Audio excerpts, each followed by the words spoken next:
Hi everyone, আমি ভাস্কর। এখন যে বিষয়টার উপরে নিয়ে যে বিষয়টা নিয়ে কথা বলবো না, একদমই যে বিষয়টা নিয়ে কথা বলবো সেই বিষয়টা হচ্ছে যে এই বছর মানে 2025-এর দুর্গা পুজোতে আমরা সবাই জানি যে রঘু ডাকাত এবং হচ্ছে যে রক্তবীজ মুক্তি পেত।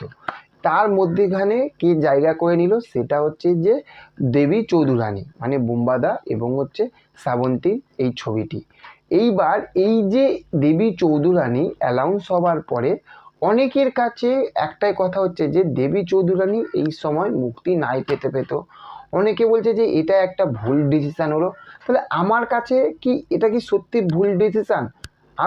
আমার কি মনে হয় সেটাই আমি আপনাদের সঙ্গে শেয়ার করছি। দেখুন, প্রথম একটা পয়েন্ট আপনাদেরকে বুঝতে হবে, সেইটা হচ্ছে যে এইটা কোনো রকমেই ভুল ডিসিশান না, কোনো মতে ভুল ডিসিশান না।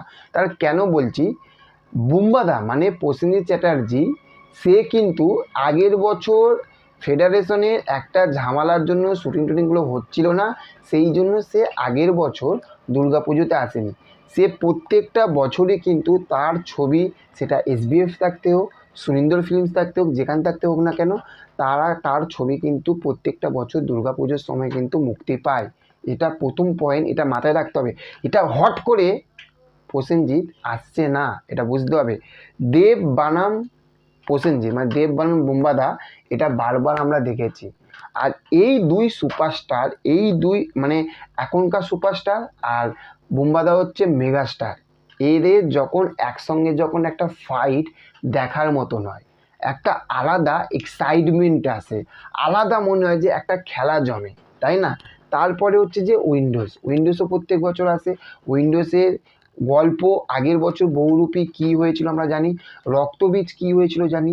তো সেখান থাকতে একটা জিনিস বুঝতে হবে যে এখান থাকতে কোনো কিছু যে রক্তবীজ আসছে বা রঘু ডাকাত আসছে বা দেবী চৌধুরানী আসছে, কোনো কিছু ভুল ডিসিশান না।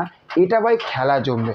হ্যাঁ, এটা আমি বলতে পারি যে বনির যে বানসারা যে ছবিটি আসছে, বানসারা, এটাও কিন্তু একটা হাইপ ক্রিয়েট করছে আমার কাছে। একটা দেখুন, বনির ছবি দেখে তো বিশাল যে এক্সাইটমেন্ট পায় পাবলিক তা না, কিন্তু বানসারার এই যে অ্যানাউন্সমেন্ট যেগুলো এসেছিলো বা কিছু ছবি চোখের সামনে এসেছিলো, সেগুলো দেখে সিরিয়াসলি বলছি, বা গল্পটা একটু জেনেছিলাম, তো সেগুলো দেখে মনে হয়েছিল যে না, বানসারা ছবিটি ভালো হবে, এটা সত্যি ভালো হতে পারে। এখন পর্যন্ত হয়তো আমাদের কাছে টিজার ট্রেলার আসেনি, কিন্তু প্রবলেমটা কোথায় জানেন তো, বানসারা এই ছবিটি কটা হল পাবে, মানে কটা হল পাবে বা হল পেলেও তারা কটা শো পাবে, এটা হচ্ছে কিন্তু ভাববার বিষয়। তার কারণ একদিকে দেব, আরেকদিকে হচ্ছে আপনার উইন্ডোজ, আরেকদিকে দেবী চৌধুরানী, এরাই তো পুরো হলগুলোকে কভার করে নেবে।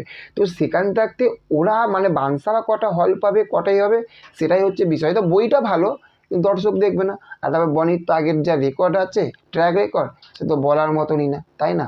তো একটাই, সব কথা শেষে একটাই কথা, এই বছর দুর্গাপুজোতে খেলা হবে, এই বছর দুর্গাপুজোতে খেলা জমে যাবে। রঘু ডাকাত ভার্সেস রক্তবীজ ভার্সেস দেবী চৌধুরানী, একদম খেলা জমে পুরো ক্ষীর হবে, দেখার মতন হবে বিষয়। আর একটা কথা, যার যে ছবিটা দেখার তারা কিন্তু সেই ছবিটা দেখবে। অনেকেই তিনটে ছবি দেখবে, তাও হবে না। যার যে ছবিটা দেখার সেই ছবিটা দেখবে, দেখার বিষয় কোন ছবিটা সবার আগে নাম্বার ওয়ানে আসে, এটাই হচ্ছে কিন্তু দেখার বিষয় বা ভাববার বিষয়। আপনাদের কি মনে হয় কোন ছবিটা আগে থাকবে, এগিয়ে থাকবে, সেটা কমেন্ট করে জানান। দেখা হচ্ছে পরবর্তী ভিডিওতে। ভালো থাকবেন। Okay, thank you, have a nice day, tata, bye by.